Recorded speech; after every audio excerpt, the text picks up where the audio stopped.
Hey, this is American soul artist Brian Owens. I'm here with Blue Light Radio, hanging out with my guys, and we're going to be talking about soul music. We're going to be talking about life. We're going to be talking about everything that's in between those things. And it's a really cool opportunity to be able to express and talk about the music and talk about the mission of what it is we do. So we want you to stick around. We want you to stay tuned. We want you to stay engaged and get into this experience with us. So, Brian, tell them a little bit about Moods and Messages for us for the one time. Well, Moods and Messages is a collection of music that I kind of found over the last couple years. Album came out in September of last year, 2012. And, from start to finish, it's just kind of like taking you through this experience of the soul. Which is appropriate, given that, the aesthetics that we use for the album are kind of these traditional soul aesthetics from the 60s Motown, 60s Stax, and, some of the other kind of, early 70s aesthetics that you get with Al Green, Curtis Mayfield. So, overall, one of the things that I'm really proud about with the project is that, it's substantive. There's substance to it. It's not just music, but the music is really just, kind of a support for the lyrics and what the message of the album is, which is a message of hope and love and regeneration and peace and, really finding ways to live this life beyond your own limitations. So that's Moods and Messages in a nutshell. If that makes sense at all. Yeah. Does that make sense? Yeah, it makes sense. And I was actually going to lead into my next question, which was I remember from a previous interview you said that you're like 50% musician, 50% messenger. Do you think that's exactly what what you just said kind of appreciates with the music? I mean, I'll be honest with you, man. I don't think that the industry or the world, and I'm talking about this strictly from the standpoint of my contribution as an artist, musician, singer, whatever. I don't think that the world of music, the world in general, needs another great singer. There's plenty of them. I don't think the world just needs simply just another great musician. I do, however, feel strongly that the world needs more messengers. More people who are, doing more than just putting Band-Aids on emotional issues, but who are willing to say, hey, let's sit down and talk about this. You have hurt and brokenness in your life. And if it's totally fine if you want to listen to music that helps you forget about that. But should you want to have something in your collection that helps you deal with it, I want to be available. I want to write music that does that, that helps people actually face their issues, actually face the things that they're dealing with, and find victories in life. I think that's one of the beauties of this thing we call soul music, music that comes from within, that really comes from the heart, the deepest part of us, sometimes a part of us that really can't even muster up words. There's something about music coming from that place and having a strong message. Look at any great soul artist, man, and in their repertoire, in their catalog, in their discography, you are going to find one or more albums that was about pure message. Sam Cooke's greatest song. The song, what is Sam Cooke's greatest song? I'll ask you, what is Sam Cooke's greatest song? Change is gonna come. What is Marvin Gaye's greatest song? What's going on? What's Donny Hathaway's greatest song? A song for you. A song for you. A lot of people say, "Someday We'll All Be Free." What's Bill Withers' greatest song? Pick it. Lean on Me. Yeah. Grandma's Hands. I mean, it's like all of these cats, man. They was saying something. It wasn't just like, "Hey, I'm making this record so that you can dance to the beat," or "I'm making this record so I can make money." And if that's your vibe, that's cool. I'm just saying that's not my vibe. Like, that's not the vibe that I'm called to. I feel like God has a much bigger plan for using the music as a vehicle. That's why I say, you know, if I can maintain the idea that I'm 50% musician and 50% messenger, I won't get caught up in the musician side. Because it's not about that, man. I mean, for me, it's not about that. You know, and that doesn't mean that you don't do your best when it comes to the music to make sure that, you know, you're giving due diligence to the music being artful. That's not even a word. Artistic. The music being artistic. The music having a certain level of production value. We're in a business, marketability. But that can't be the main focus and driving force for me. It's got to be, what is it saying? And then once we know what it's saying, then we use all these other tools to promote it. So to me, the music is just a promotion tool for something much bigger, which is the message. Piggybacking off of that, you know, like you were speaking on keeping the message in the music, you know, it's apparent in your music, you know what I'm saying, if you're a church background, whether it's the way you sing or the actual music in there, do you ever feel conflicted spiritually that you aren't doing all gospel music so you can just focus on a certain message? Not at all. I don't feel conflicted at all. That's a great question, and it comes up a lot. I mean, think about it. If somebody is a doctor or a lawyer, would you go to them and say, you aren't using your gift or you aren't using your talent to the full service of God because you don't treat just Christians, or, you know, you don't somehow only do what you do in this quote unquote, you know, box of this is what pleases God. You know, music is a tool. And when you listen to actually what I'm saying in the music, a lot of people ask me, you know, you going to do a gospel album? And I say, I have. You just got to listen to what I'm saying. You know, a lot of the right music that I write is just in parable form, but it's all taking you back to the same place. You listen to just about every record on my album, and I can direct you to the source, the same place, the same starting point for where it is birthed from.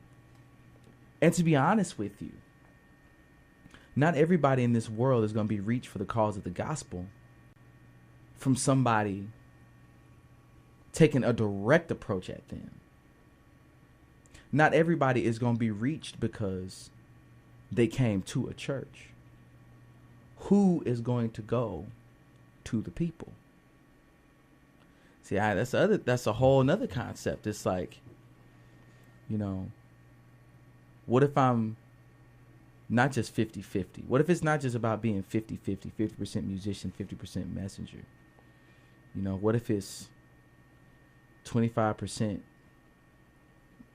musician and 25% messenger and 25% missionary, 25% shepherd? I mean, what if it's that?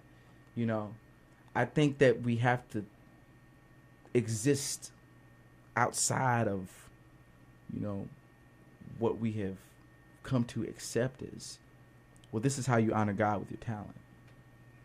And with music, I mean, it's something with music that people feel like if you're not doing gospel music, then you're not honoring God completely with the talent that he's given you. And I would take issue with that. You know, I would take issue with that because I could see that if what I was doing with the music was not consistent with the life that I claim to live. But if what I say in the music is consistent with the life that I claim to live, and that life is pointing to Jesus, then I'm doing exactly what I should do, just like the person who is an engineer who goes in there and he's an engineer for God. The question is, who are you working for? Not necessarily what are you doing, you know, unless the work that I'm doing in and of itself is questionable because of the nature of it. You know, that's a really long way to say, you know, yes, I have considered that. Yeah, I mean, I've considered that. And usually that's how I would answer people in a much shorter way to say, you know, I go out of my way to make sure that, you know, my faith is not just a part of my music, but it's the driving force behind it. We appreciate it. You know, we truly appreciate it. And it's not something I'm going to apologize for either. But No. I'm not going to smack people upside the head with it. You know, because I don't think that that is efficient either. I don't think that that's the way of Jesus. I don't think that if Jesus was a singer, I'm not so sure that He'll know, be a that's good. a whole nother He'll thing. be a good singer at that. that's a whole Singing that's a whole, sandals that's, off. you know, that's a whole nother thing. You know, would he just be singing in churches, or would he be out there singing on the street corner for Right. people? Because those are people. I mean, if you really believe that, I mean, it's like those are people who quote unquote need to hear it. Those are the people. You know, you go to the broken, you go to the hurt, you go to the people, and I'm telling you, man, on this last tour, on more than one occasion, we were in a place. We be in a place where it's the last place you think people would be affected or touched. And it could be a place where you easily say, well, we're not going to really go all out with a message tonight. But we end every show the same way. If you want to feel all right, take it to if you want to feel all right. We're going to tell you now, this whole show has been leading up to this point where, look, if you're here tonight and you want to feel better than you feel right now, we're just going to tell you how. This is how we believe you can do that. And on more than one occasion, man, people would come up after the show, or people would send a Facebook message and say, you know, this young lady in Columbus, Ohio, man, sent a Facebook message just saying, you touched my spirit, you touched my soul last night. I've been dealing with my mom, who's she's coming to the end of her days, and man, been really stressed out. But that showed, man, it see, that's more than an emotional Band-Aid. You know, that is an experience helping somebody. That's what it's about, man. That's what it's about. And you have to be open to that. Yeah. Mm-hmm. I'm stuck. Why do you put so much emphasis on American soul in particular? When you introduce yourself? Well, one because I think there's a distinction, especially now, between soul and R&B. And because the aesthetics that I use are not R&B aesthetics in the sense of contemporary R&B, Right. R&B pop, R&B hip hop, even R&B soul. But those are genre classifications that labels come up with and that marketers come up with so that they can target demographics, right? I don't have a demographic in terms of race. I don't have a demographic in terms of, really race. I don't have a demographic in that sense. When you say American soul, it's specific enough that people understand what I'm saying, but it's broad enough that those people are varied. So I don't care if you're black, white, young, old. I mean, my demographic is people who want to get something out of music. And what we're finding is that that's not racially specific. That's not even gender specific. It's not even culturally specific. That's why I think soul music is so much bigger overseas than it is here. Because I think there's an appreciation for not just the Americana roots aesthetic, but for black music in particular. I mean, you look at the music of the 60s, man, and black music in particular. Now let me preface this by saying I think Johnny Cash was a soul singer.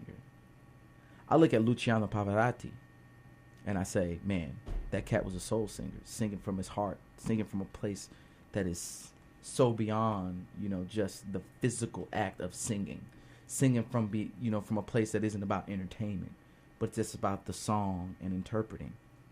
But there is something about the black music of the 60s, and the early 70s in particular, man. This music that came about through the civil rights music, this music that was birthed on the backs of Negro spirituals and traditional gospel music and blues. There's something about that music, man, that still has power. that still has power. And I think one of the things is that it was rooted in the traditional black church experience. It was rooted in, it's about what you're saying. You know, it's about really making sure people can clearly understand what you are saying. And expressing this idea of hope and peace and love and, you know, overcoming that is specific to that black American experience, man. So when I say I'm an American soul artist, you know, because I could say like I'm a black soul artist or I'm a, you know, whatever, but that's, no, I'm an American soul artist because I think that the brand of American soul that finds its roots in the, you know, black music aesthetic of the 60s and early 70s and in traditional gospel music is very specific, and it allows me though the freedom. And because the folks that you associate with that, if I say American soul artist, what types of artists pop up in your minds? If I say who would you consider to be an American soul artist?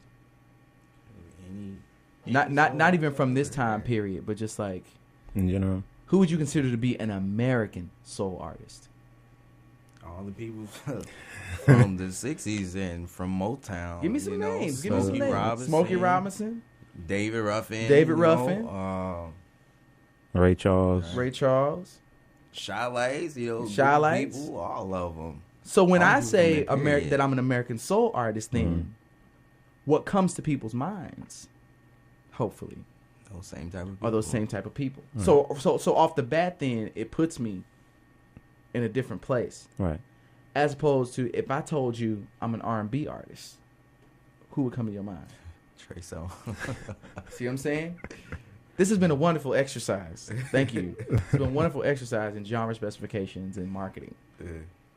You know, so it takes a while to really help people and get people to see it, but that's the main reason is because is association. We came up with I'm an American soul artist because of association. Who do I want to be associated with? Who does my music most closely resemble? Because if you look at my photograph, you may just say I'm R&B because that's the thing. You see a guy urban, you know, you're gonna put him over in this place. But I'm glad, I'm proud, I'm happy to be an American soul artist, and hopefully carry that banner, you know, stand on the shoulders, man, of those artists, because there's so much a part of the color of my voice and the way I deliver. I mean, it's a huge part of that. Yeah, man, it definitely is. I remember the first time I heard you, you know, when Julian was talking about he seen you at that first show sometime last year, and he played one of your songs. I was like, who is this cat?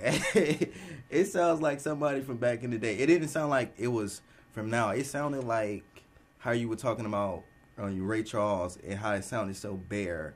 You know, I don't know what the recording process was like, but it sounded just like that music of that time, and it sounded like it was recorded. You know what I'm saying? Just everybody in the room. All right, you on the drums? You on the piano? All right, let's get it. 1, 2, 3. I'm like, man.